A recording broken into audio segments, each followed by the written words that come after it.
Cuando pensamos en nuestro futuro profesional, vienen a nuestra mente muchas ideas. ¿Cuánto costará? Que quede cerca de casa, que nos permita compartir experiencias fuera del país, que cuente con tecnología de avanzada, que tenga una excelente plana docente y sobre todo, que garantice una buena educación. Entonces nos preguntamos, ¿existe una universidad que agrupe todo lo que un verdadero profesional de éxito necesita para su formación? Claro que sí. Somos la universidad más grande del país. Los 12 campus licenciados a nivel nacional nos han permitido ser considerada como una de las mejores universidades privadas del Perú. Claro que sí. En la Universidad César Vallejo nos renovamos continuamente y te brindamos todo lo necesario para ser el orgullo de nuestro país. Porque sabemos que tu formación académica es esencial para que seas un profesional de éxito. Te ofrecemos una metodología de enseñanza-aprendizaje 100% renovada. Gracias a la alianza con Blackboard, una de las plataformas digitales más grandes del país, nuestra comunidad educativa y docente gozan de la mejor herramienta digital, de la mano con Blackboard Ultra. Porque la virtualidad es hoy nuestro mayor aliado. Hemos trasladado nuestras actividades al plano digital, habiendo realizado más de 290 eventos digitales. Hemos contado con la participación de especialistas desde México, Chile, Colombia, Argentina, Hungría, Cuba, India, Estados Unidos, España. Más de 70 profesionales que han compartido conocimiento y experiencia con nuestra comunidad universitaria. Conocer sobre nuevas culturas y cualquier otra experiencia académica que nos permita crecer profesionalmente es un desafío, sobre todo ahora que el mundo se ha visto afectado por una pandemia. Por eso contamos con más de 100 convenios internacionales con universidades de América, Europa y Asia, y el programa de movilidad virtual académica UCB Go. Como institución de educación superior, la investigación es uno de nuestros principales pilares.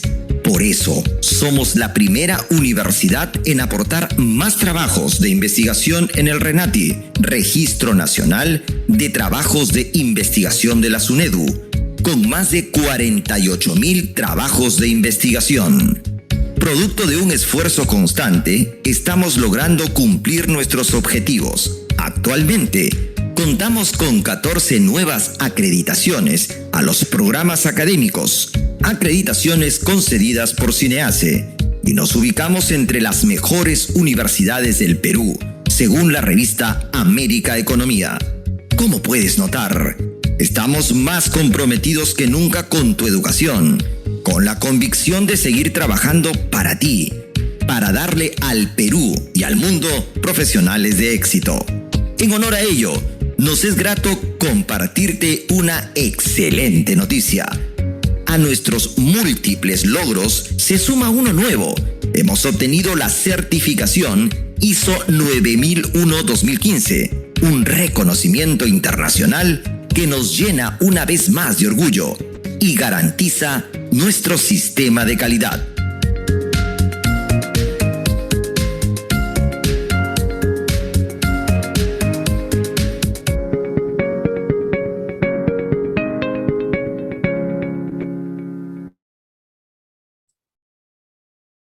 Muy buenas tardes, distinguida concurrencia. La Facultad de Derecho y Humanidades de la Escuela Profesional de Derecho tiene en esta oportunidad dar la bienvenida a nuestro primer viernes jurídico, el webinar UCB, cuyo tema a desarrollar es el diálogo entre el derecho internacional y el derecho privado. Para iniciar nuestro evento académico, tenemos la presencia de nuestra coordinadora de escuela, la doctora Diana Anacleto Silva, y nuestro ponente del día de hoy, el doctor Miguel Ángel Soria Puerto. Doctora, bienvenida. Doctor, bienvenido. Muy bien, muchas gracias, Luz. Buenas tardes, estimados estudiantes, docentes de la Universidad César Vallejo, filial Chiclayo. La universidad, preocupada por buscar la excelencia académica, da inicio a estos viernes jurídicos correspondiente al semestre 2021-2. Y hoy hemos invitado al doctor Miguel Ángel Soria Fuerte, un especialista en Derecho Internacional, profesor universitario de pregrado y posgrado, que accedió muy gentilmente a nuestra invitación para disertarnos el tema diálogo entre el derecho internacional y el derecho peruano, ¿no? Yo agradezco muy sinceramente al doctor Miguel Ángel Soria Fuerte, quien haciendo un alto a sus múltiples actividades me dijo, sí, con mucho gusto, yo colaboro y converso con los chicos respecto al tema del derecho internacional. Por ello, doy la bienvenida al doctor Miguel Ángel Soria Fuerte y doy por inaugurado este primer viernes jurídico. Gracias, doctora Luz. Iniciamos. Muchísimas gracias. Doctor Miguel Ángel Soria Fuerte, abogado defensor de derechos humanos con amplia experiencia en el sector público, docencia universitaria y litigio estratégico, cuya educación procede de la Universidad San Martín de Porres, bachiller en Derecho, abogado, maestro en Ciencias Penales y doctorando en Derecho. Lleva cursos de especialización en el Sistema de Derechos Humanos de las Naciones Unidas, Sistema Interamericano de Derechos Humanos, Litigio y Activismo en Derechos Humanos, Impunidad y Justicia en American University. Diplomado en Derechos Humanos y Mujeres, Teoría y Práctica de la Universidad de Chile. Curso de Derecho Internacional Humanitario Miguel Grau en el Ministerio de Justicia y Derechos Humanos, cuya experiencia profesional detallamos a continuación.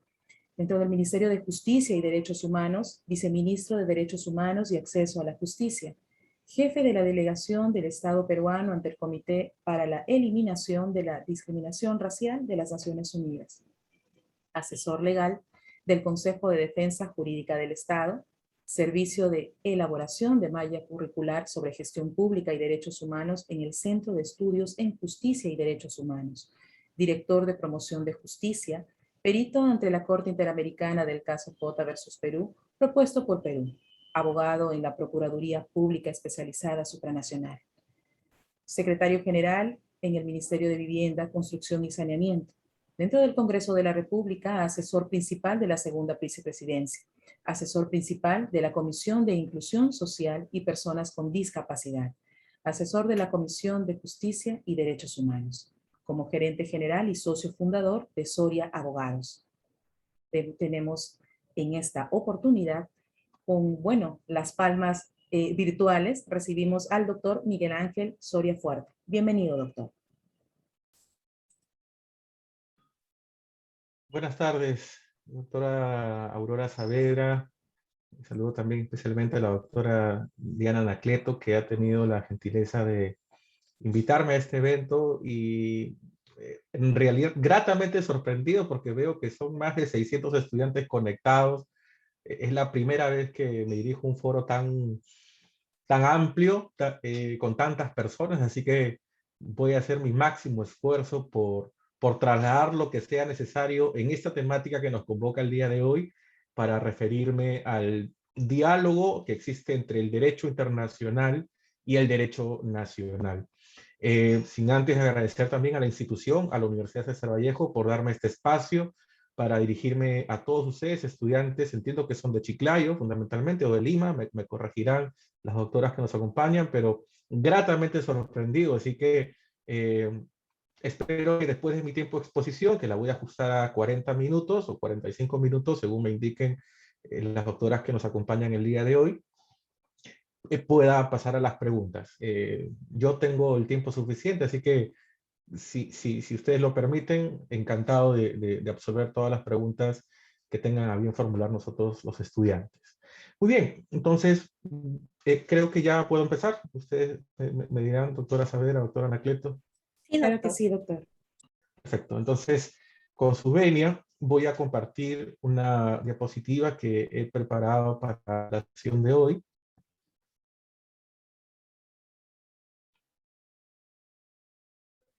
Y por favor, cuando ustedes consideren conveniente, me cortan si es necesario porque suelo hablar bastante y a veces no delimito muy bien el tiempo.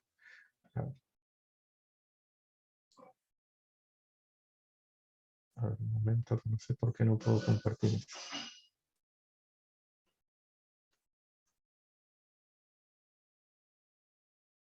Muy bien. Vamos ahora a referirnos al diálogo que existe entre el derecho internacional y el derecho interno. Primero, aclaremos qué supone la expresión diálogo, ¿no? Cuando en estos foros, especialmente de derechos humanos, que es de lo que vamos a conversar ahora, nos referimos a la expresión diálogo, nos estamos refiriendo concretamente a la interacción que existe entre el derecho internacional y el derecho nacional.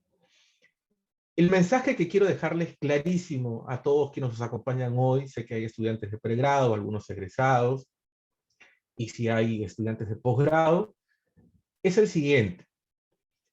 Es que hoy las leyes que están vigentes en el Perú, sea el Código Penal, el Código Procesal Penal, la ley laboral, cualquier legislación que ustedes consideren apropiada aplicar en un caso concreto, no puede aplicarse por sí.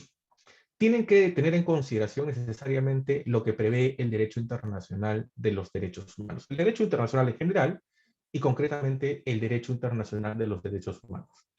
Y además esto no es una mera moda, no es porque hoy muchos operadores de justicia lo hagan, sino porque encierra muchísimas herramientas que en el ejercicio profesional del derecho son necesarias hacerlas porque además constituyen obligaciones internacionales. Cuando nos referimos a este diálogo en concreto, nos estamos haciendo cargo, al fin y al cabo, al cumplimiento de las obligaciones internacionales que el Estado peruano tiene. Y esto, sin lugar a dudas, tiene un impacto concreto en todos los operadores del derecho, quienes se encuentren en el foro judicial, en el foro del Ministerio Público, en el foro de la academia, en el Poder Ejecutivo, ¿cierto?, en sus diversos ministerios, o en el propio Poder Legislativo. Ustedes habrán visto que durante una semana, hasta el día de hoy, de hecho seguimos en el debate, de qué hacer con el cuerpo, los restos de este delincuente terrorista genocida, Abimael Guzmán. El día de hoy se ha publicado una edición extraordinaria, ¿cierto? La ley que garantiza o permite la cremación de restos de humanos que pueden generar una grave alteración a la seguridad o la tranquilidad públicas. Esa ley tiene que pasar necesariamente por un filtro del derecho internacional, como absolutamente toda nuestra legislación. En mi exposición voy a referirme concretamente a esta temática. Voy a hacer una exposición breve de lo que es el derecho nacional, el derecho internacional, de los derechos humanos, para al final de mi exposición, lo voy a hacer rapidísimo, poder mostrarle algunos ejemplos de cómo es importante aplicar no solamente nuestra legislación interna, nuestra legislación infraconstitucional, sino también los estándares constitucionales que finalmente permiten o abren una puerta al derecho internacional, como lo vamos a evidenciar a continuación. Entonces, más allá de todo lo que pueda decir en 40 minutos, quiero dejarles el mensaje claro.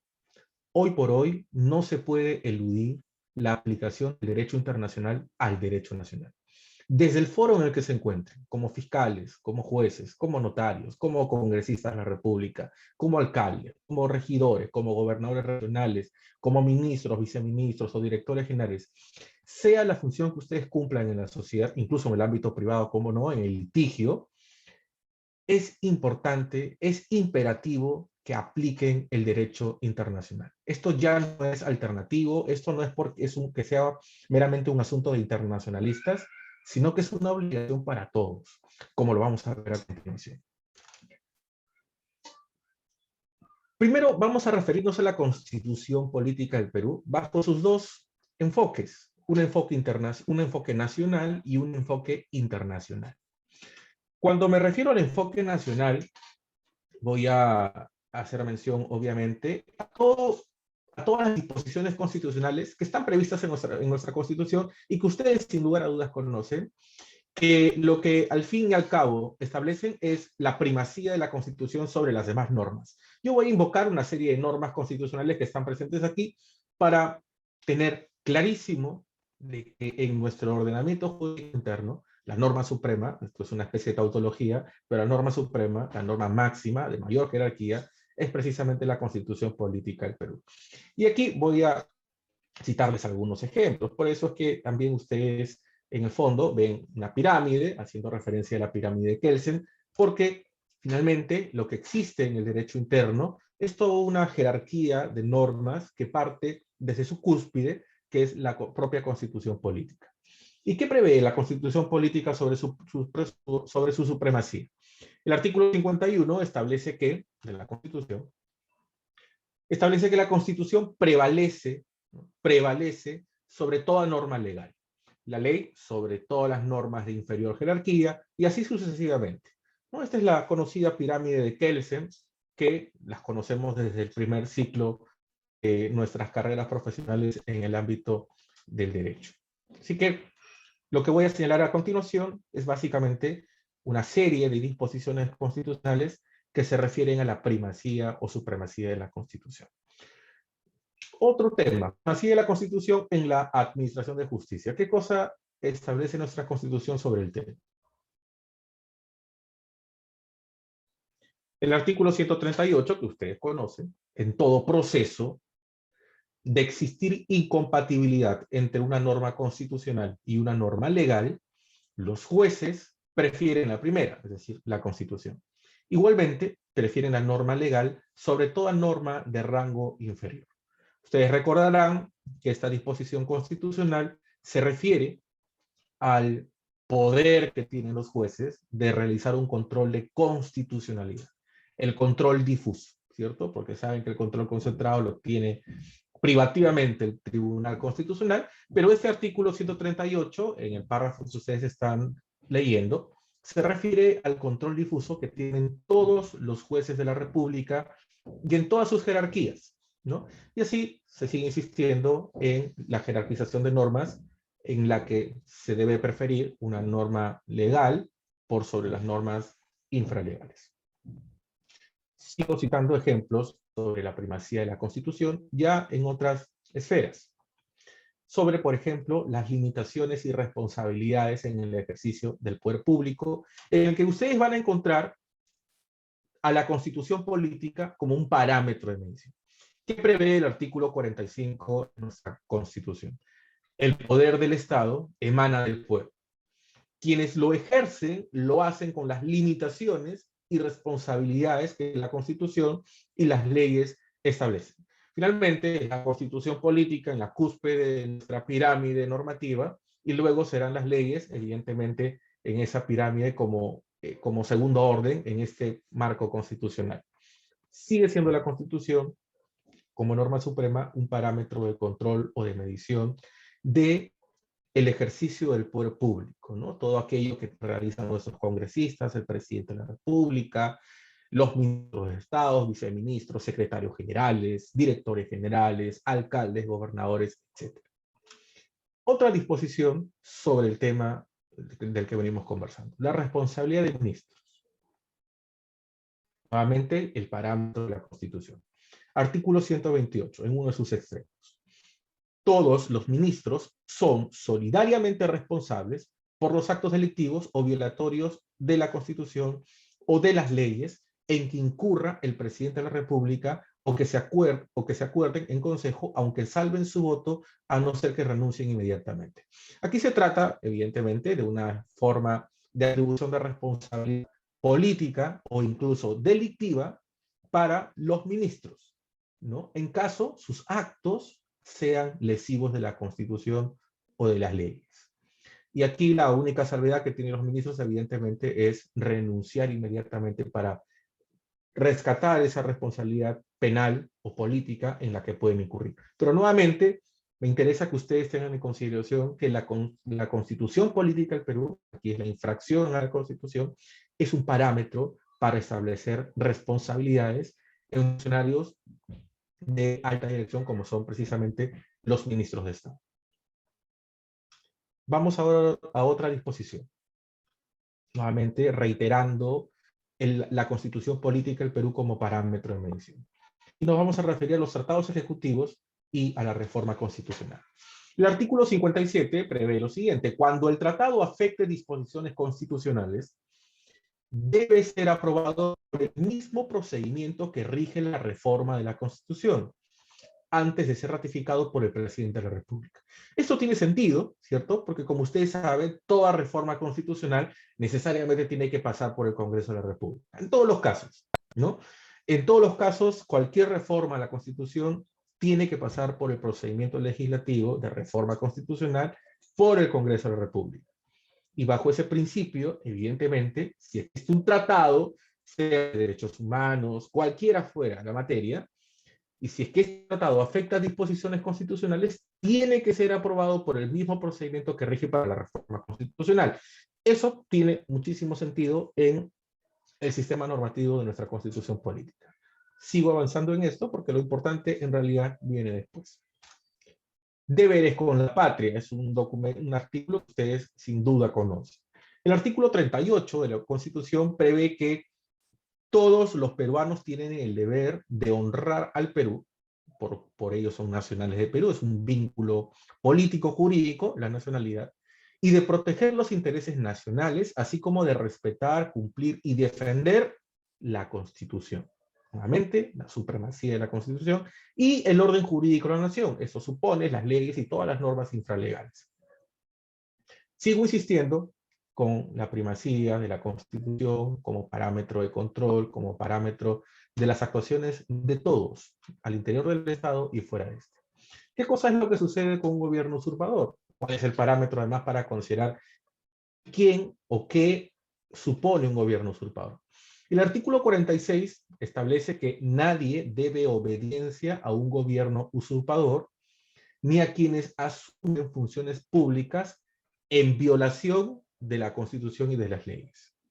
Nuevamente, la Constitución y las normas infraconstitucionales, como son las leyes, siguen siendo el parámetro de control. La población civil tiene derecho de insurgencia en defensa del orden constitucional.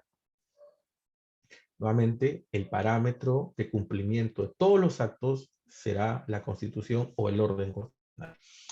Y además la sanción de todos los actos que infringen el orden constitucional. La sanción es la nulidad. Son nulos los actos de quienes usurpan funciones públicas. Sigo invocando algunas normas, ya me quedan dos. Vamos ahora con la deuda pública. ¿Qué prevé?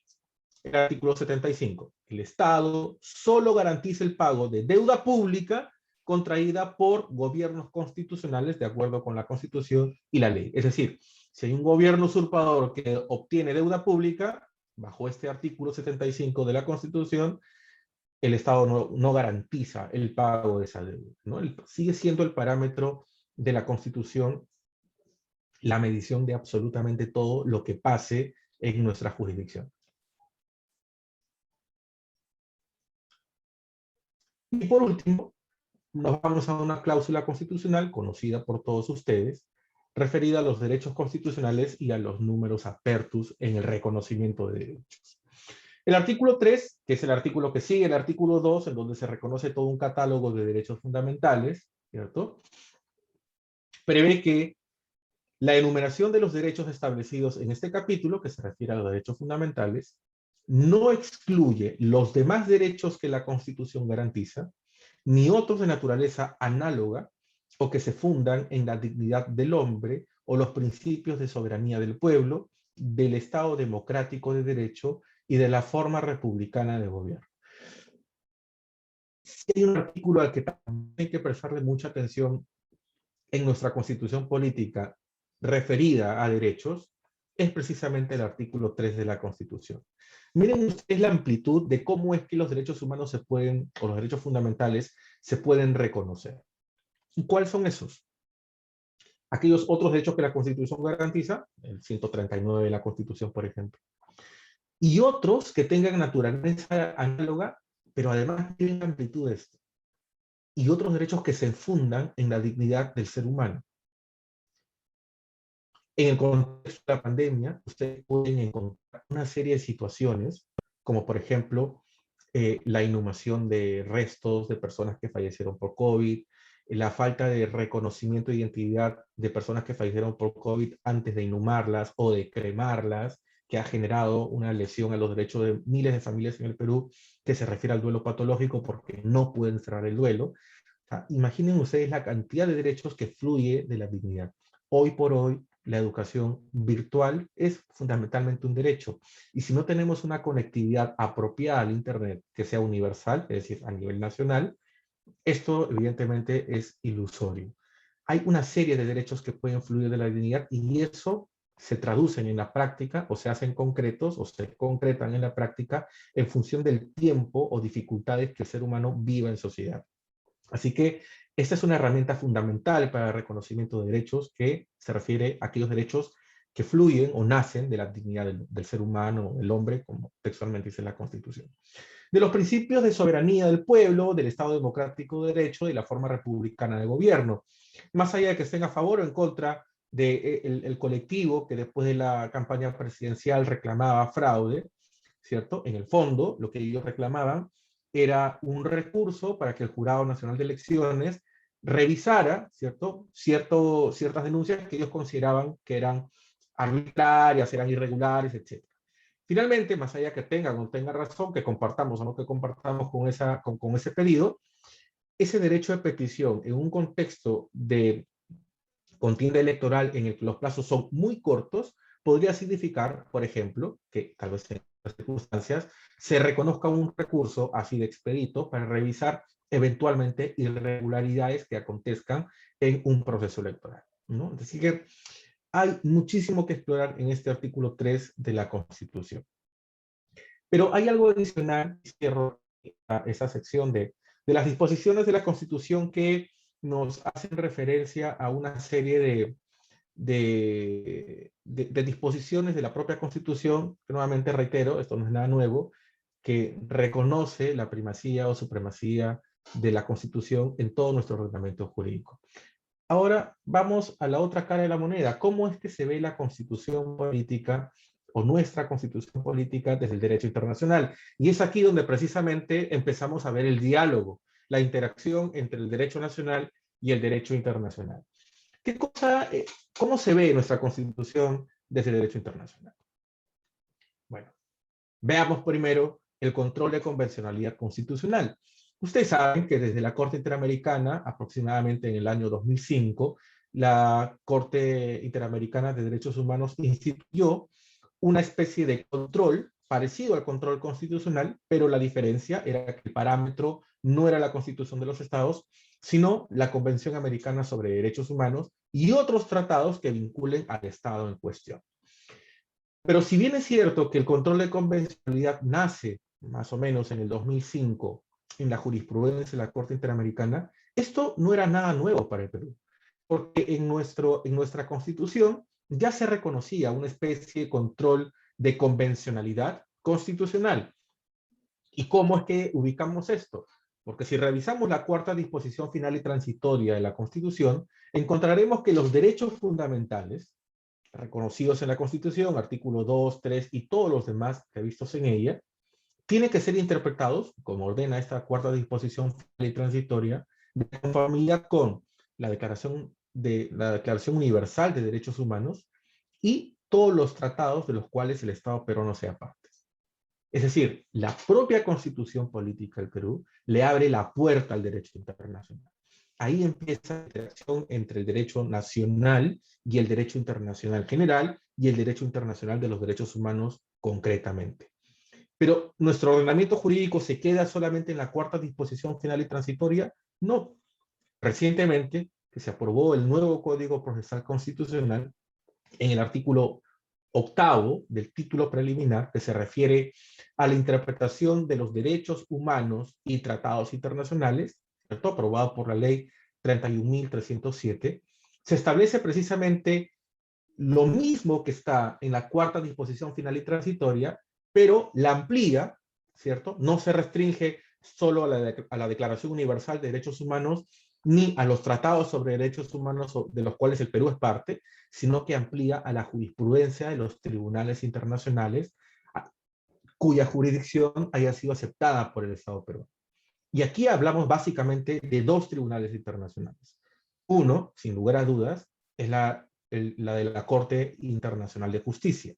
Si bien es cierto que la Corte Internacional de Justicia resuelve casos o litigios interestatales, como por ejemplo tuvo el Perú con Chile para definir qué parte o qué porción del límite marítimo o territorio marítimo le pertenecía a uno u otro estado. En esas decisiones, en algunos casos, existen decisiones que tienen que ver con derechos humanos o la protección de los derechos humanos de las personas. Pero también, y más específico, tiene que ver evidentemente con la jurisprudencia de la Corte Interamericana. Ya la legislación establece esta posibilidad.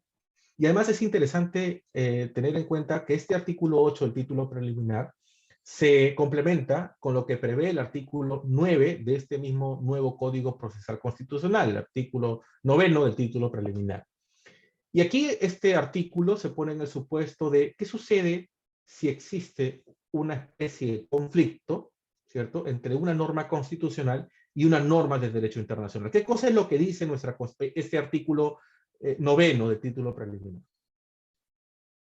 Ustedes podrán en principio, o podríamos decir, bueno, en tanto el derecho internacional tiene primacía sobre el derecho nacional, deberá de primar la del derecho internacional. Y no, la fórmula para definir esta especie de conflicto entre normas, este artículo 9 del título preliminar del Código Procesal Constitucional, establece que se debe optar por aquella norma que proteja más los derechos. Así que si la del derecho nacional protege más el derecho, habrá que aplicar el derecho nacional. Pero si el derecho internacional protege en mayor medida, hay que aplicar la norma del derecho internacional. Entonces, cerrando la idea, el control de convencionalidad que está en boga en nuestro país no es absolutamente nuevo para nosotros. Desde el año 93, que entró en vigor la Constitución Política del Perú, ya teníamos una especie de control de convencionalidad constitucional previsto desde la cuarta disposición final y transitoria de la Constitución. ¿Qué más tenemos sobre esta materia? ¿Cómo es el control de convencionalidad internacional? De acuerdo con la jurisprudencia de la Corte, el control de convencionalidad supone un mecanismo o una técnica de supervisión o control internacional y nacional. ¿Cuándo es un mecanismo o técnica de control o supervisión internacional? Precisamente cuando lo aplica la Comisión Interamericana, lo aplica la Corte Interamericana en los diversos casos contenciosos sobre presuntas violaciones de derechos humanos que conocen. Vamos a ver en qué consiste ahora más adelante. Pero el control de convencionalidad internacional, además de ser una técnica o un mecanismo, es una obligación para los estados. Por eso es que les decía en la introducción de que aplicar el derecho internacional no es meramente un asunto de técnica de litigación o no es meramente una liberalidad de los jueces. Es una obligación. Y la obligación supone que cuando un juez, por ejemplo, va a aplicar una legislación y el juez sospecha que esa legislación es inconvencional, estará en la obligación de no aplicarla o aplicarla de acuerdo con la Convención Americana y todo lo que supone el control de convencionalidad que vamos a adelantar ahora en breve. Entonces, el control de convencionalidad en la temática que nos convoca, que es el diálogo entre el derecho internacional y el derecho nacional o la interacción entre ambos foros de derecho, es que para el derecho nacional el control de convencionalidad internacional es una obligación. Es un deber jurídico, ineludible, se tiene que aplicar, es vinculante. Este control de convencionalidad internacional, como se ve en la presentación, es una obligación. Y la obligación la tiene que cumplir toda autoridad. Este deber no es meramente vinculante para jueces o fiscales, es vinculante para toda autoridad en el marco de sus competencias. Evidentemente, cuando esté en juego la aplicación de una ley, de una norma infralegal, de la propia Constitución, ojo, de la propia Constitución, que puede violar o incumplir una obligación internacional en materia de derechos humanos. Porque también hay que tener en cuenta lo siguiente. Determinadas disposiciones constitucionales también pueden violar derechos humanos. No porque la Constitución sea suprema o la máxima norma en jerarquía en nuestro ordenamiento jurídico, no supone de que esté libre de ser una disposición constitucional, incluso con rango constitucional, que pueda violar derechos humanos o que pueda violar obligaciones internacionales. Volviendo al control de convencionalidad, es un deber de toda autoridad. Jueces, fiscales, de cualquier autoridad administrativa que resuelva un caso concreto, de congresistas de la República en los procedimientos de responsabilidades políticas que tienen o llevan dentro de su foro parlamentario. Todos tienen la obligación de realizar un control de convencionalidad.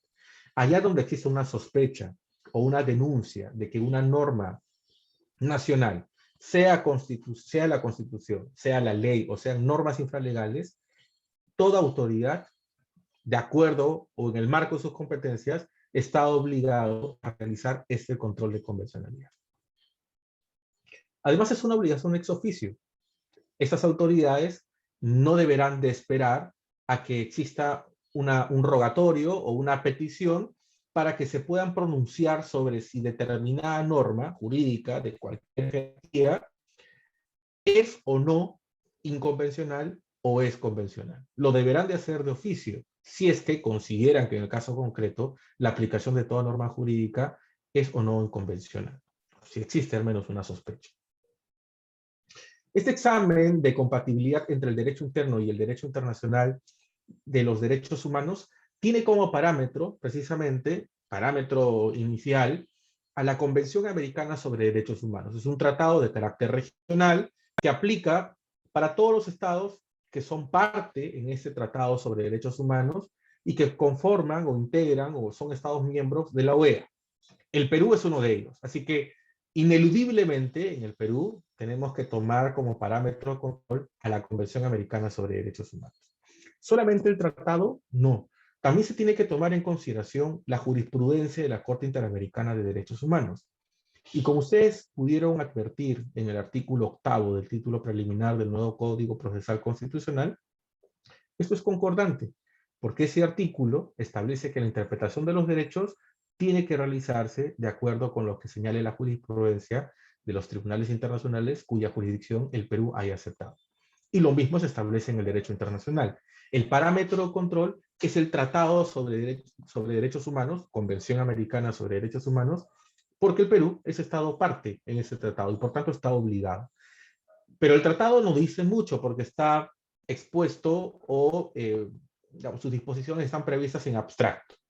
Pero para ello existe una rica o amplia jurisprudencia en diversas materias que ya ha resuelto la Corte Interamericana de Derechos Humanos.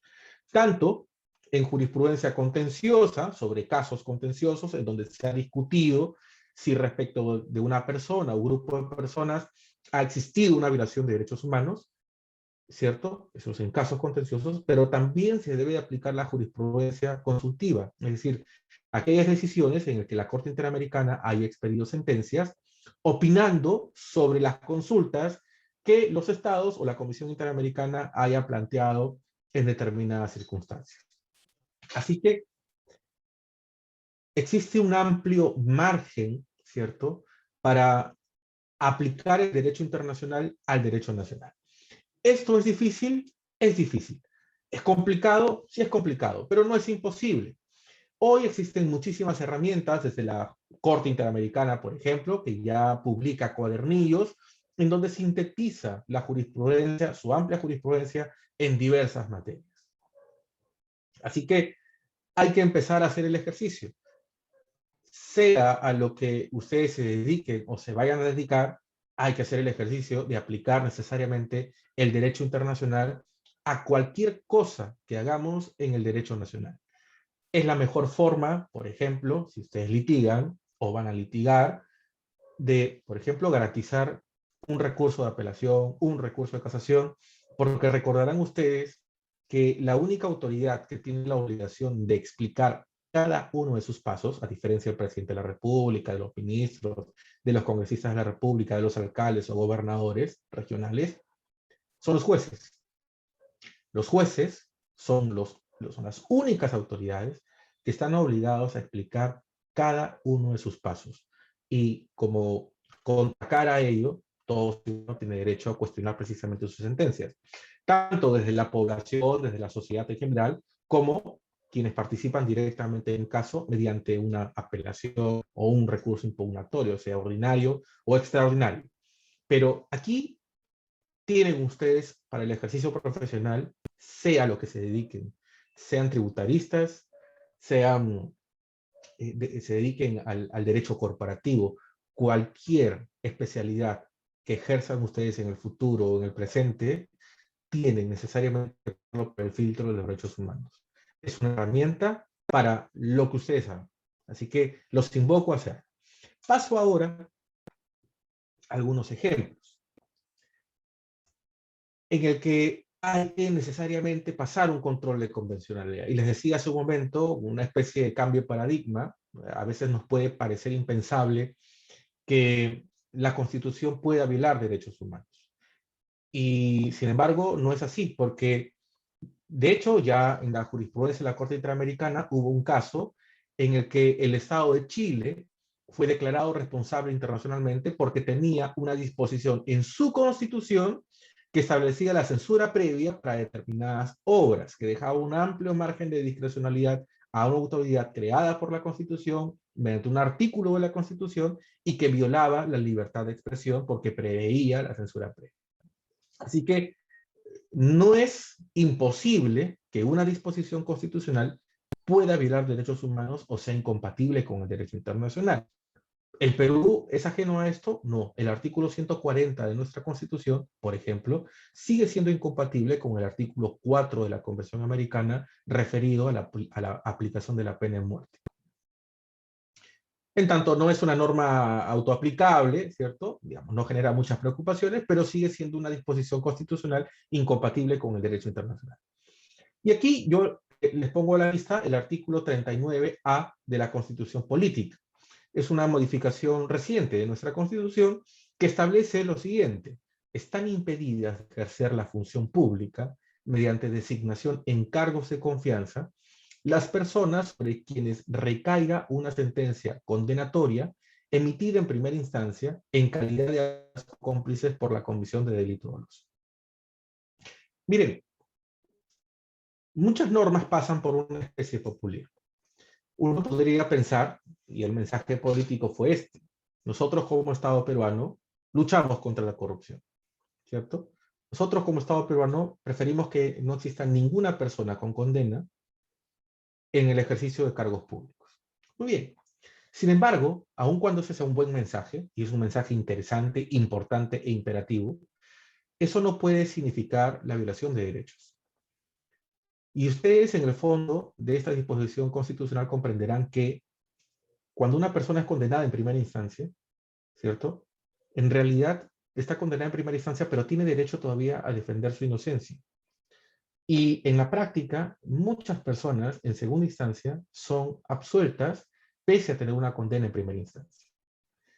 Los derechos que están en juego en esta disposición constitucional son los derechos precisamente, un derecho de la garantía del debido proceso, que es el derecho a la pluralidad de instancia, la presunción de inocencia, y el derecho político a ejercer función pública.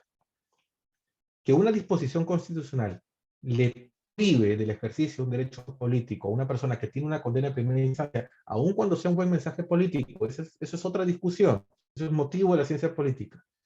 Pero cuando analizamos la situación bajo el derecho, tenemos que tener en consideración de que esta disposición constitucional puede llevar al Estado peruano a una responsabilidad internacional. Entonces hay que tener mucho cuidado con esto. Es un buen mensaje, ¿cierto? Es interesante que exista el mensaje, pero eso no puede suponer de ninguna manera sacrificar derechos ya consagrados, no solo en la Constitución, en la jurisprudencia del Tribunal Constitucional, sino también en la jurisprudencia internacional. Vamos con otro ejemplo. El Código Penal. Artículo 129Ñ del Código Penal, que prevé el delito de esclavitud y otras formas de explotación. Nuevamente, control de convencionalidad. Cualquier norma que se apruebe, se los recomiendo además, siempre hay que mirarla con determinada sospecha. ¿Qué prevé este artículo 129Ñ? El que obliga a una persona a trabajar en condiciones de esclavitud o servidumbre, o la reduce o mantiene en dichas condiciones. Lo demás no es tan importante para el caso. Si ustedes son muy suspicaces, que entiendo lo son, encontrarán que en esta disposición penal no encuentran la definición concreta de lo que supone trabajar en condiciones de esclavitud o servidumbre. ¿Qué es trabajar en condiciones de esclavitud o servidumbre? Este artículo es un poco más extenso. Lo que sigue en los párrafos 2 y 3 son agravantes fundamentalmente. En ningún extremo de este artículo se define qué cosa es esclavitud, qué cosa es servidumbre. Este artículo claramente viola el principio de legalidad. El principio de legalidad es un principio, un pilar elemental del derecho penal. Las personas, ¿cierto?, tienen la cobertura del principio de legalidad porque la ley penal, precisamente, el legislador, debe definir de manera clara, clarísima, taxativa, ¿cierto?, qué conductas están prohibidas. Y lo que prevé el Código Penal, todo son conductas prohibidas. Por eso es que se define o se debe definir claramente qué conducta está prohibida para imponer una consecuencia que es precisamente la pena o la sanción penal. Y este artículo no prevé, no nos indica con claridad qué cosa es trabajar en condiciones de esclavitud o servidumbre. Los médicos que hoy trabajan en largos periodos de 12 horas, 10 horas seguidas, ¿trabajarán en condiciones de esclavitud o servidumbre? Los fiscales o los jueces penales que tienen que cumplir turno, me parece que periódicamente cumplen turno, que es un trabajo de 24 horas durante toda una semana. Eso supone trabajar en condiciones de esclavitud o servidumbre, que además muchas veces lo hacen en ambientes en donde hay expedientes con hongos, con mucho polvo, etcétera, que es dañino para la salud. ¿Supondrá eso trabajar en condiciones de esclavitud o servidumbre? Que existan hoy en el ámbito informal trabajadores que trabajan 16 o 18 horas con una remuneración incluso por debajo del mínimo legal, ¿supondrá trabajar en condiciones de esclavitud o servidumbre? Bueno, cada uno de nosotros, revisando este artículo del Código Penal, vamos a darle una interpretación completamente distinta a lo que es esclavitud y servidumbre. Precisamente porque el Código Penal no define claramente qué cosa es trabajar en condiciones de esclavitud o servidumbre. Este artículo, a todas luces, viola el principio de legalidad. Esto no significa que estemos en contra de sancionar a las personas que cometen esclavitud o cometen servidumbre, que son crímenes gravísimos. Evidentemente estamos a favor de ello. Pero para sancionarlos debidamente, tenemos que prever en el Código Penal una conducta clara que defina qué es esclavitud y qué es servidumbre. Y de hecho, eso se produjo en la práctica. Perdonarán ustedes la cantidad de texto que hay aquí, pero es necesario. Yo no suelo poner mucho texto, pero es necesario que ustedes revisen esto que está al frente, que es una decisión, la primera sentencia en el Perú que condena a 2 personas por el delito de esclavitud. Fue una sentencia que se expidió con ocasión del caso dramático, un caso lamentable que ocurrió en Lima, que es el caso del incendio de la Galería Nicolini, aquí en el centro de Lima. Ustedes recordarán que se incendió una galería y desde la altura de esa galería había una especie de containers, todos apilados, y unos jóvenes dieron señales de vida que estaban encerrados allí y que lamentablemente 4 horas después ellos fallecieron quemados. ¿Qué cosa dice esta sentencia? Más allá del drama que supone este caso, además, que eran 2 jóvenes en extrema pobreza, que trabajaban por debajo del mínimo de la remuneración mínima legal, de hecho, pero quiero enfocar la manera en cómo los delincuentes, finalmente por una disposición penal que está mal redactada, se terminan convirtiendo en víctimas de violaciones de derechos humanos. Y eso es lo que en materia de derechos humanos se tiene que evitar.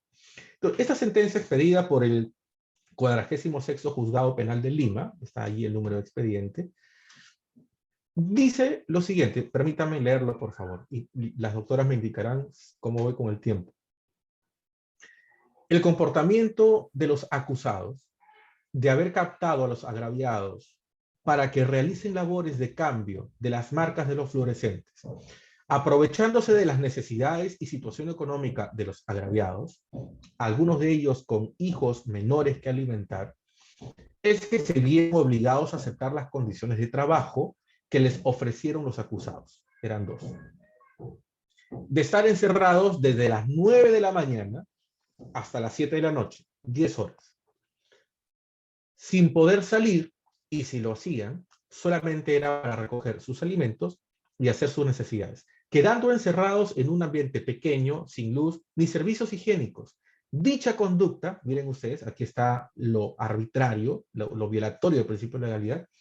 Dicha conducta constituye una forma de explotación laboral, así como de esclavitud. Es decir, en tanto no existe claridad de lo que supone esclavitud bajo el Código Penal, aquí el juez indica que esclavitud y explotación laboral es exactamente lo mismo.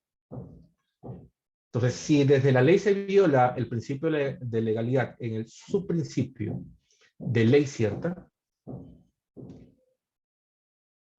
esta decisión del juez viola el otro subprincipio del principio de legalidad, que es el subprincipio de ley estricta, de la aplicación estricta de la ley. Y por si fuera poco, en segunda instancia, lo que hace el Tribunal de Apelaciones o la Sala de Apelaciones es básicamente aplicar normas de derecho internacional que no tienen carácter autoaplicativo porque se refieren a normas sancionadoras de materia penal, pero las aplica directamente. Convierte una ley penal, que no es ley penal en blanco, en una ley penal en blanco porque precisamente no existe una definición clara de esclavitud y servidumbre. ¿Qué cosa estableció la Sala de Apelaciones? Se ha considerado tomar la definición que la Convención de Naciones Unidas sobre Esclavitud señala en su numeral 1 del artículo 1, que la esclavitud es el estado o condición de un individuo sobre el cual se ejercitan los atributos del derecho de propiedad o alguno de ellos. En esa línea, la Corte Interamericana de Derechos Humanos, en el caso Trabajadores de la Hacienda Brasil Verde versus Brasil, consideró dos elementos esenciales para definir una situación como esclavitud, siendo estas: 1, el estado o condición de un individuo, y 2, el ejercicio de alguno de los atributos del derecho de propiedad. Es decir, que el esclavizador ejerza poder o control sobre la persona esclavizada al punto de anular la personalidad de la víctima. El juez penal, en este caso, lo que está haciendo es lo que el legislador debe hacer: incorporar los estándares internacionales, definir correctamente lo que es esclavitud y servidumbre y aprobar la ley. Pero aquí lo que está haciendo el juzgador, indebidamente, violando el principio de legalidad, es precisamente legislando, cuando no es su función. Otro ejemplo tiene que ver con el derecho a la libertad personal. Miren, hace varios meses, me parece que fue hace más de un año, tuve la oportunidad de ser invitado a un programa de televisión, a RPP, para referirme a la privación de la libertad contra la señora Keiko Fujimori Iguchi. Y mi tesis fue que la señora Keiko Fujimori había sido privada de su libertad de manera arbitraria. Porque si bien es cierto, se cumplen las condiciones que establece la ley, no era necesaria la aplicación de la medida porque existían otras medidas alternativas que podría aplicársele, ¿cierto? Medidas alternativas además que están previstas en el Código Procesal Penal, pero que podrían aplicársele directamente. Y en redes sociales, que siempre hay muchas personas activas, un colega cuestionó mi tesis, ¿cierto? Porque yo decía que contra la señora Keiko Fujimori, además de, digamos, en vez de aplicar una norma tan grave, una medida tan grave como la prisión preventiva, existía, por ejemplo, el arresto domiciliario, el uso de grilletes electrónicos para evitar su fuga o para evitar un eventual entorpecimiento de la actividad probatoria. Esa fue mi tesis. Pero el abogado procesalista indicaba que ni los grilletes electrónicos ni el arresto domiciliario estaba previsto para personas que tengan la edad de Keiko Fujimori o para personas que estén denunciadas por los delitos por los cuales ella está denunciada. Tiene razón, pero tiene razón bajo una perspectiva del Código Procesal Penal. Mis razones eran desde el derecho internacional de los derechos humanos. Y yo les he puesto al frente lo que establece la jurisprudencia de la Corte Interamericana. Cuando hablamos de la interacción entre el derecho internacional y el derecho nacional, el enfoque es desde el derecho internacional, no desde el derecho nacional. Y es cierto que el derecho internacional prima sobre el derecho nacional. El artículo 27 de la Convención de Viena sobre el Derecho a los Tratados establece que ningún Estado puede invocar disposiciones de derecho interno para incumplir sus obligaciones internacionales. Así que, así como la Constitución política es la norma suprema de nuestro ordenamiento jurídico, la Constitución política de nuestro país incluso puede ser violatoria del derecho internacional. Y esta no se aplicará si es que alguna de sus disposiciones es lesiva de cualquier disposición del derecho internacional. Entonces, ¿cuáles son los fines de las medidas restrictivas del derecho a la libertad en el contexto de los procesos penales? Es lo que ustedes ven al frente. No es suficiente que toda causa de privación o restricción al derecho a la libertad esté consagrada en la ley, sino que es necesario que esa ley y su aplicación respeten los requisitos que se van a detallar a continuación, a efectos de establecer si dicha medida es arbitraria o no. 1. Que la finalidad de las medidas que priven o restringen la libertad sea compatible con la Convención. ¿Qué supone esto?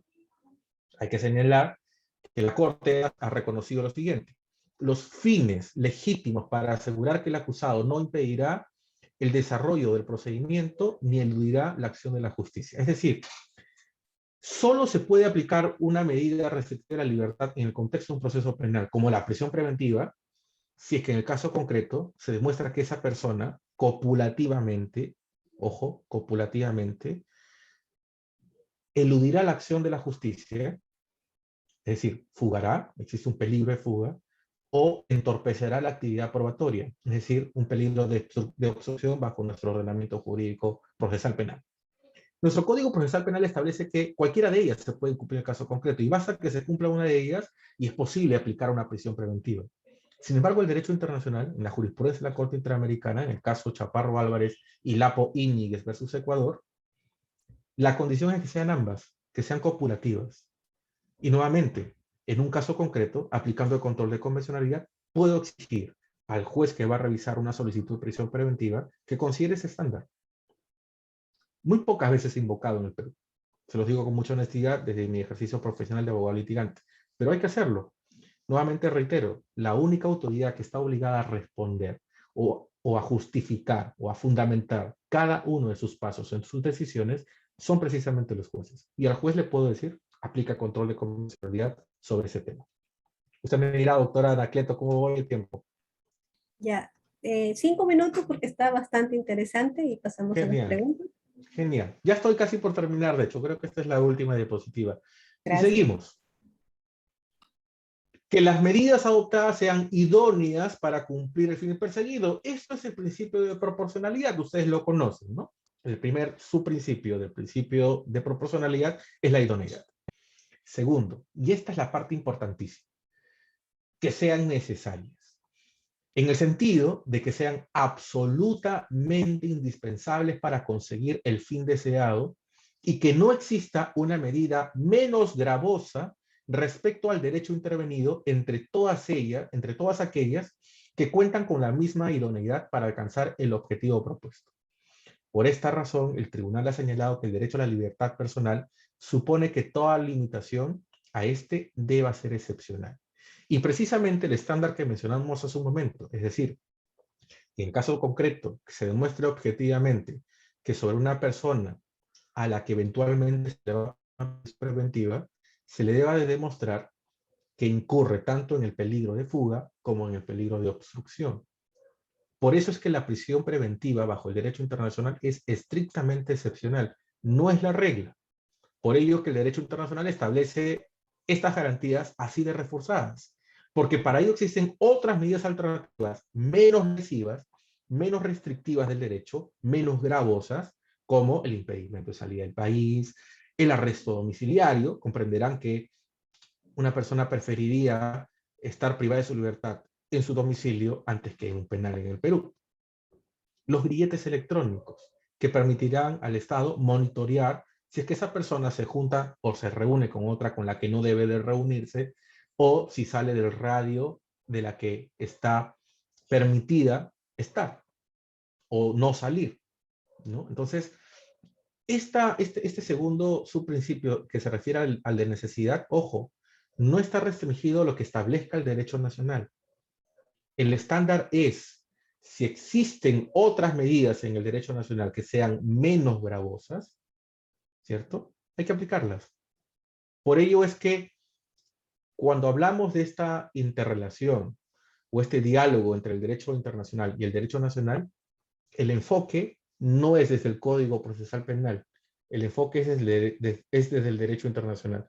¿Y cuál es el mecanismo? El control de convencionalidad, que está reconocido en nuestra Constitución y es una obligación internacional adicionalmente. Para cerrar este tema, dentro del principio de proporcionalidad aplicado a la prisión preventiva, que sean medidas que resulten estrictamente proporcionales, de tal forma que el sacrificio inherente a la restricción del derecho a la libertad no resulte exagerado o desmedido frente a las ventajas que se obtienen mediante tal restricción y el cumplimiento de la pena perseguida. Es decir, los fines que persigue el Estado, que son legítimos para permitir que se aplique el derecho penal por eventuales delitos que se cometan, no puede sacrificar derecho alguno. Eso es absolutamente razonable de los derechos humanos. No se sacrifican fines legítimos ni los bienes que el Estado protege legítimamente y tampoco se pueden sacrificar los derechos. Esto se aplica en un estricto sentido de proporcionalidad. Finalmente, el mensaje final de la Corte. Cualquier restricción a la libertad personal que no contenga una motivación suficiente que permita evaluar si se ajusta a las condiciones señaladas será arbitraria. Y por último, para cerrar con mi exposición, en relación con la privación de la libertad, es el tema de la privación de la libertad en los casos de extradición. En el Perú existe una pésima conducta de magistrados de ordenar el arresto provisorio con fines de extradición a toda persona que es requerida por la justicia internacional. Y eso se aplica como regla general. Existe un caso en la Corte Interamericana, que es el caso Wong Ho-Win versus Perú, que tuve el honor de litigar, en donde se estableció el estándar de que, incluso en casos de extradición, se tiene que evaluar el peligro de fuga. No el peligro de obstrucción, porque el proceso de extradición no tiene una etapa probatoria. Se tiene que examinar el peligro de fuga. Es decir, la persona sujeta a un proceso de extradición va a eludir la acción de la justicia, pretende fugar, sí o no.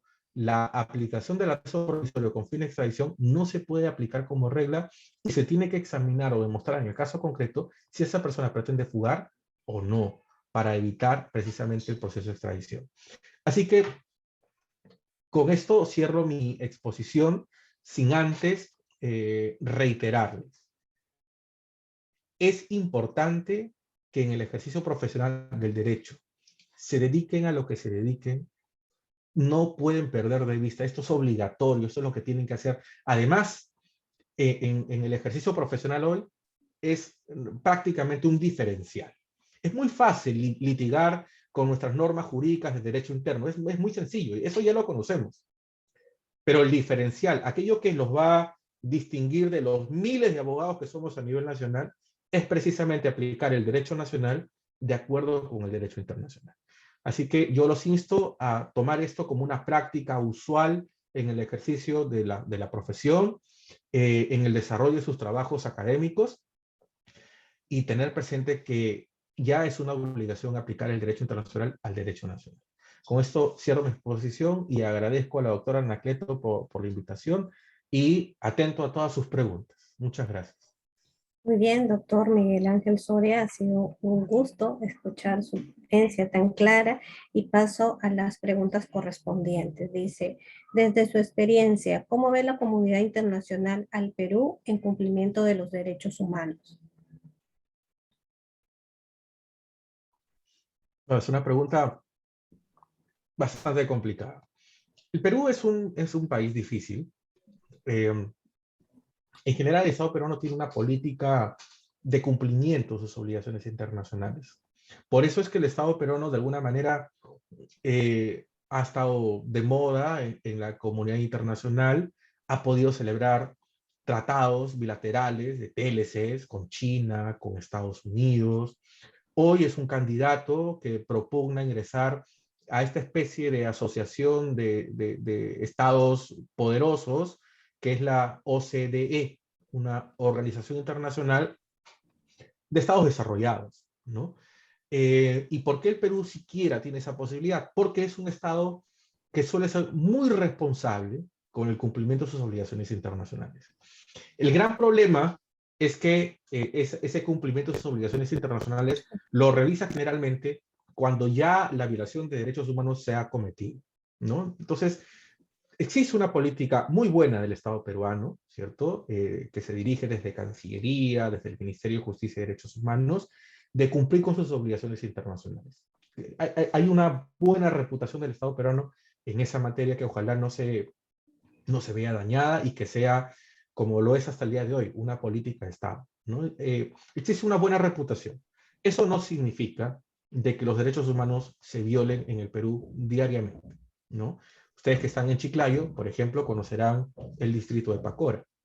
Y en Pacora, lamentablemente, por varios años, se sigue permitiendo que toda una población, y especialmente los más vulnerables, como son los niños, consuman agua con arsénico, ¿no? O sea, no es ajeno a nosotros de que violaciones de derechos humanos se cometen en el Perú todos los días. Pero bajo el foro internacional, el Perú es un Estado que sí cumple con sus obligaciones internacionales, hace el máximo de sus esfuerzos por cumplirlas. De hecho, en la jurisprudencia de la Corte Interamericana, el Perú cumple con casi todas las medidas de reparación. Con las que se demora siempre es precisamente con las medidas de reparación que tienen que ver con la sanción de responsables de violaciones de derechos humanos o el acceso a justicia de sus víctimas, ¿no? Pero son dos planos distintos, ¿no? Hay violaciones de derechos humanos evidentes, clarísimas. La pandemia creo que fue la mayor demostración de esto. El distrito de Pacora es una grave demostración, como existen muchísimos casos en el país, pero para afuera, el Perú tiene una buena reputación de ser un Estado cumplidor con sus obligaciones internacionales. No solo en derechos humanos, sino que en otras materias también. Muy bien, doctor, gracias. Siguiente pregunta, dice, agradecer al doctor Miguel Ángel por su gran aporte jurídico. Preguntamos respecto al libro 10º del Código Civil peruano. En su opinión, ¿se debería actualizar o decodificar? Asimismo, ¿cuáles serían las ventajas y desventajas? El libro 10º, por favor, me lo recuerdan, se refiere al derecho internacional privado. Claro, sí. A ver, hace poco escuché un comentario de un colega que decía que el derecho internacional privado es una especie de gato negro encerrado en un cuarto oscuro, ¿no? Yo les voy a ser honesto, yo no soy un experto en derecho internacional público, pero sí creo en general que no solamente el libro 10º del Código Civil debe ser actualizado, sino todo el Código Civil.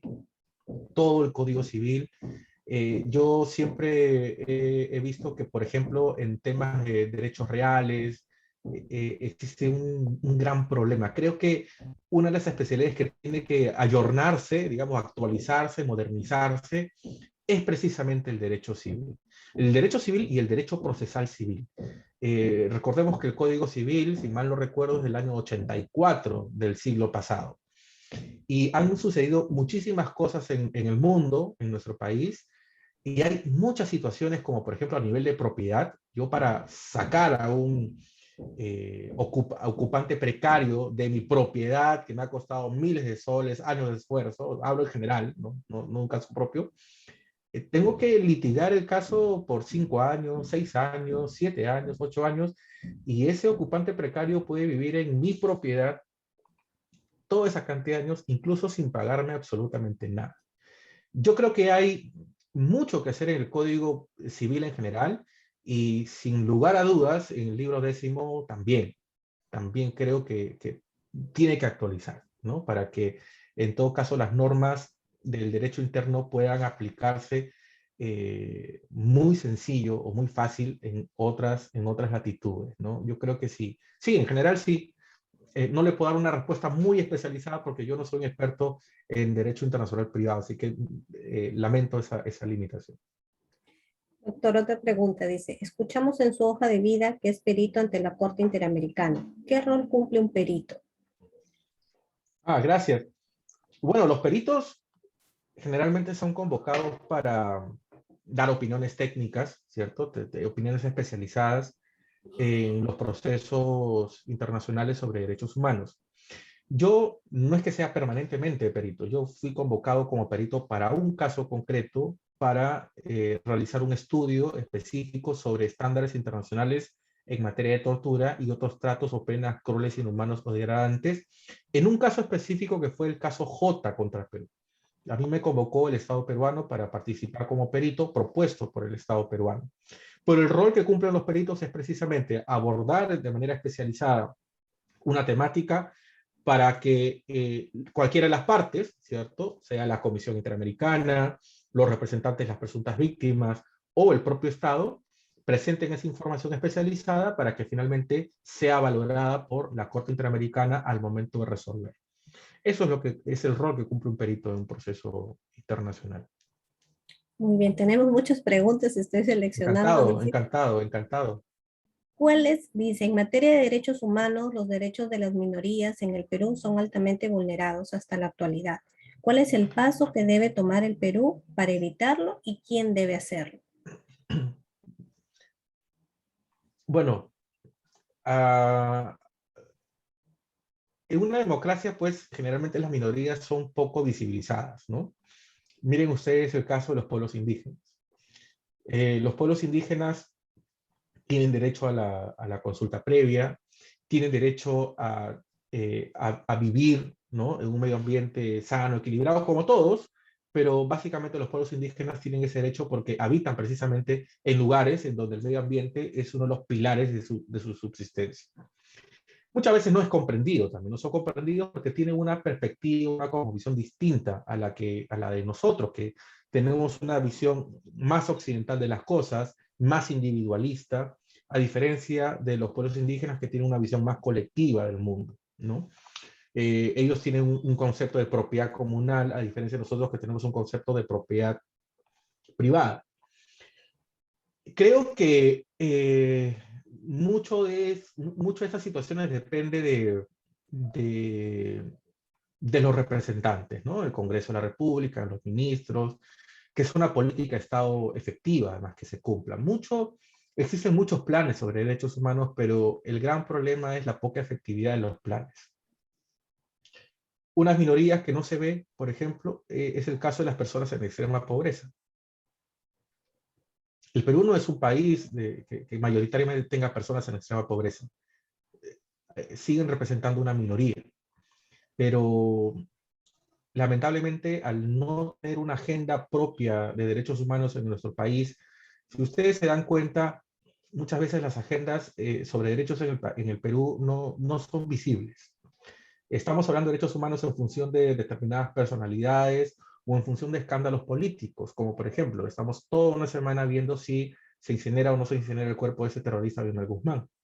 Y esa es básicamente toda la agenda que ha copado una semana en un país golpeado por la pandemia, con personas que no tienen empleo, lo cual ha agravado la extrema pobreza, personas que no tienen dinero para comer, por eso es la evidencia de que existan al menos ollas comunes.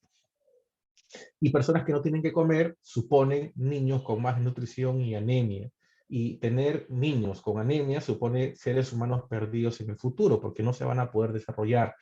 Entonces, sí creo que es importante ponerle una especie de foco o luz a las minorías en nuestro país, que son muchas, pueblos indígenas, personas en extrema pobreza, pero que tiene que ver mucho con la responsabilidad de nuestros representantes, tanto en el Poder Ejecutivo como en el Congreso de la República, ¿no? Y el rol fundamental, además, de un defensor del pueblo. El defensor del pueblo es precisamente la autoridad del Estado que tiene que poner esos temas en la agenda, ¿no? Así que creo que allí hay un tema fundamental que trabajar.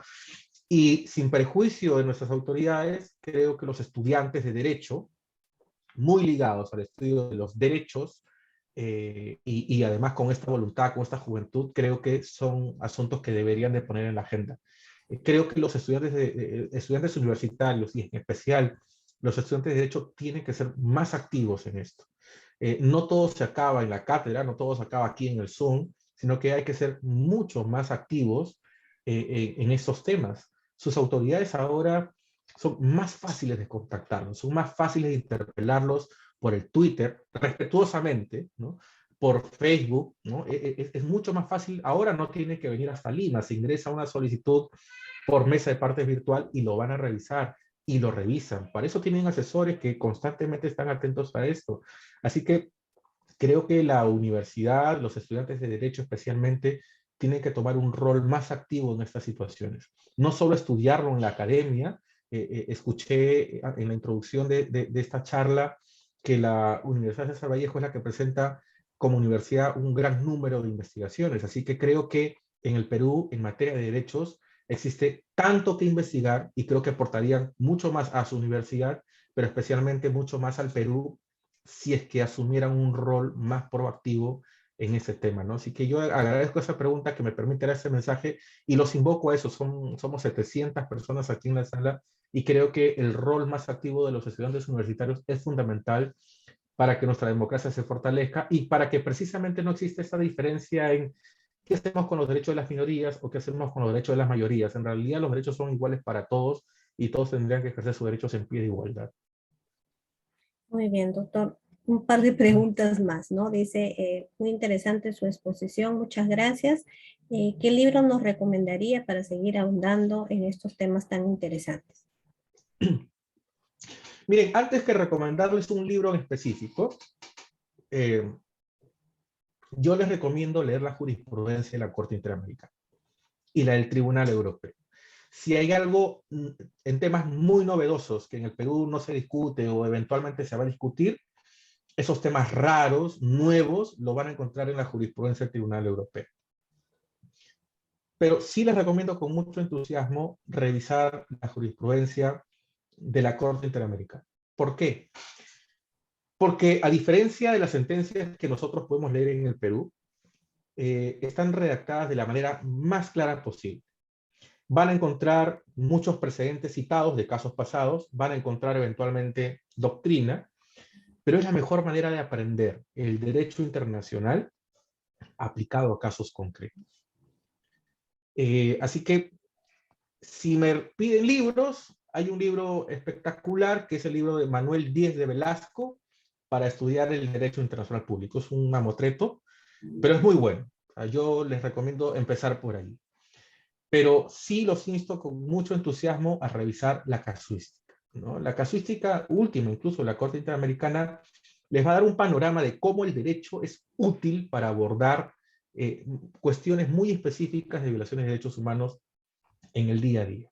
Si van a revisar, si van a tomar este consejo, revisen la jurisprudencia de la Corte Interamericana por los últimos casos hacia atrás. Los últimos casos son casos muy novedosos de diversos estados de América que tienen que ver en muchos de ellos con muchas problemáticas que pasamos en el Perú en el día a día. Así que un libro de Derecho Internacional General, el libro de Manuel Díez de Velasco, es un español, es el maestro del Derecho Internacional Público en España. Pero si quieren ver el tema de cómo se aplica el derecho internacional en la práctica, cómo es esta interacción entre el derecho internacional y el derecho nacional, y cómo pueden utilizarlo directamente, lean la jurisprudencia de la Corte Interamericana, que tiene que ver mucho con nuestra región, la región americana, y si quieren buscar casos nuevos, casos raros, novedosos, en la jurisprudencia del Tribunal Europeo. Última pregunta, 2 en 1. ¿Qué opina del pedido negado de extradición de nuestro emblemático juez cuello blanco César Inostroza y su opinión acerca del caso de qué se hace con el cuerpo de Abimael Guzmán? No entendí la primera pregunta, doctora. ¿Cuál es su opinión? Dice aquí, a ver, ¿cuál es su opinión respecto del rechazo del pedido de asilo de la justicia española del ex juez César Inostroza? ¿Cómo tendría que proceder la justicia peruana y su opinión acerca de qué se hace con el cuerpo de Abimael Guzmán? Bueno, si España ha denegado el pedido de asilo, debe tener sus razones, y básicamente una de ellas es que encuentran las autoridades de España de que no hay un peligro de persecución o no hay persecución política en su contra, ¿no? Consideran en todo caso que sus derechos serán garantizados en su juzgamiento. Así que entiendo además que esa decisión ha sido apelada, va a ser revisada por un superior, pero creo que finalmente será una decisión de España, ¿no? Yo no encuentro que exista tanto riesgo de violación a sus derechos, a las garantías del debido proceso, Pero finalmente no tengo al alcance el expediente para decirle si hay o no hay, pero creo que en el fondo la valoración es, si extraditamos al señor Inostroza a Perú, en Perú existe un riesgo de persecución política en su contra o un riesgo de que se le viole el debido proceso. Aparentemente, o por lo menos en mayoría, las autoridades de España han indicado de que no existiría ese riesgo, por lo cual se le niega el asilo. Y en el caso de la cremación del delincuente terrorista Guimel Guzmán, creo que ha habido una especie de vacío de autoridad, porque el Ministerio Público y el Ministerio de Salud debieron de disponer la cremación de este cuerpo en el término de 24 horas, ni bien tomamos conocimiento de que esto sucedió. Esto es una opinión personal, en realidad sí, pero basado en el derecho.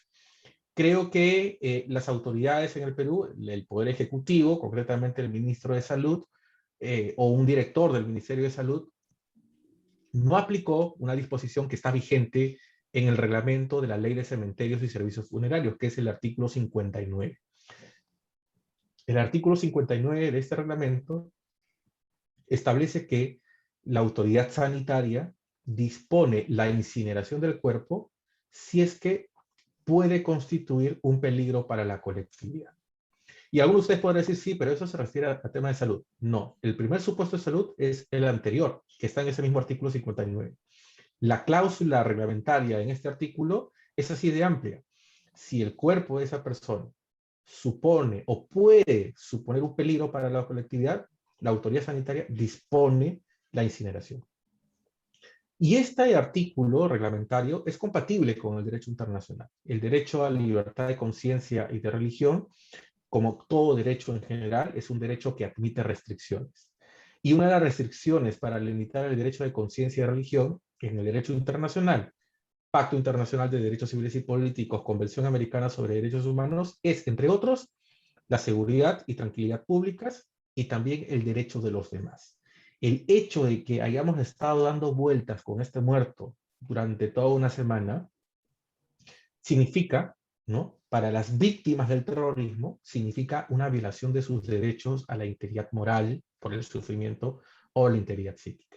Quien haya padecido el terrorismo, como yo lo he padecido desde Lima, en el distrito, en el Agustino, es realmente agraviante, ¿no? Hay que haber sido víctimas de este delincuente y toda su cúpula terrorista para entender esto. Entonces, yo creo que las autoridades aquí se están demorando. No obstante, ya el día de hoy se ha publicado una ley que garantiza esta incineración. Creo que tiene algunas falencias, pero finalmente es un avance. Ninguna ley es perfecta, ¿no? Y además todo eso sometido a críticas y todo eso es posible ser sometido también a reconocer que el Congreso de la República ha actuado de esa manera y creo que correctamente para salvar una falta de autoridad. Nunca he visto yo al Ministerio Público tratar con tanto protocolo, con tanto buen protocolo a un fallecido. Ustedes no lo van a encontrar en el Perú, ni en su historia, ¿no? Es más, nunca he encontrado tantas consideraciones contra un muerto, ¿no? Vean ustedes en el contexto de la pandemia. En Lambayeque, por ejemplo, los familiares de víctimas de COVID-19 eran sometidos a una especie de encrucijada, ¿no? O enterramos a su familiar en una fosa común o se lo entregamos cremado, pero nunca le dieron a los familiares la posibilidad de identificar a su familiar fallecido por COVID antes de ser cremado. Hay todo un drama en Lambayeque actualmente de familiares que incluso se organizan contratando retroexcavadoras para buscar a los restos de sus familiares en fosas comunes. Y el Ministerio Público no ha tomado medida alguna sobre el tema, siendo su obligación. Eso está en la ley. Así que nunca he visto eso, ¿no? Creo que el caso de Guimel Guzmán ha puesto a prueba a las autoridades y finalmente ha sido el Congreso de la República que ha salvado esta situación dándole un arma más clara, un arma legal, jurídica, compatible con el derecho internacional, clarísima para que las autoridades finalmente puedan tomar una decisión. Ahora ni el Ministro de Salud, ni el Ministerio de Justicia, ni el Ministerio Público pueden excusarse de su responsabilidad porque ya está vigente en la ley. Hoy se publicó una edición extraordinaria, así que eso es lo que yo podría darle como opinión sobre estos dos casos que plantea y un mensaje final abusando del tiempo de la doctora Anacleto, revisen el pasado. Miren, queridos estudiantes, revisen el informe final de la Comisión de la Verdad. Si es muy extenso, no importa, tómense el tiempo. Y si no, hay una versión resumida del informe de la Comisión de la Verdad, que es el Hatun Guyacuy. No es una... Seguro no es como todo trabajo humano, no es perfecto, podrá estar sometido a críticas, pero por lo menos hay información importante. Ustedes tienen que revisar si no han padecido el terrorismo en el país, tienen que saber en qué consistió. Y si no les da el tiempo de leer, vean las películas que se han producido en nuestro país con ocasión de la violencia terrorista. Revísenlas porque les va a permitir entender qué cosa es lo que ha pasado en el país en el pasado, inmediato además, y nos va a permitir evitar repetir eso. Porque si ustedes revisaran esa información de qué cosa es lo que generó la violencia terrorista, van a encontrar que casi las mismas condiciones que generaron el terrorismo existen en la actualidad, ¿no? Es esa situación de exclusión social en la que se encuentran muchísimos de nuestros compatriotas en zonas alejadas de nuestro país, como Apurímac, Huancavelica, Ayacucho, donde precisamente la violencia terrorista se manifestó de la manera más grave. Entonces, una última invocación, además de revisar la interacción entre el derecho internacional y el derecho nacional, es revisen su historia, la historia del terrorismo que fue realmente fatal en nuestro país. Muchas gracias, doctora. No sé si hay alguna pregunta más. Muy bien, doctor. Bueno, no nos queda más que agradecerle su brillante exposición y claridad con que nos ha explicado estos tópicos tan importantes del derecho internacional. Agradecerle la sugerencia para nuestros estudiantes que siempre están ávidos por aprender de leer las sentencias de la Corte Interamericana de Justicia. Bien, ahora me queda más que darle su diploma, su certificado virtual al doctor Miguel Ángel Soria Fuertes por haber participado en calidad de ponente en el primer viernes jurídico desarrollando el tema Diálogo entre el Derecho Internacional y el Derecho Peruano, organizado por la Escuela Profesional de Derecho de la Universidad César Vallejo, Campus Chiclayo, realizado el 27 de septiembre. Pimentel, septiembre del 2021, ¿no? Muy sincero agradecimiento, doctor, por su disponibilidad. Sabemos que ha hecho un espacio en su agenda para compartir sus conocimientos. Lo comprometo desde ya a acompañarnos en una nueva experiencia, ¿no? Y estaremos coordinando, y en nombre de la Universidad César Vallejo, de las altas autoridades y de la filial Chiclayo, nuestros estudiantes agradecen su participación y esperamos volverlo a tener en una próxima ocasión. Muchas gracias a usted y a todos los estudiantes. Ha sido un éxito este primer viernes jurídico y le reitero mi agradecimiento. Muchas gracias, estimados estudiantes. Gracias, doctor. Damos por concluido este primer viernes jurídico. Buenas tardes con todos. Gracias.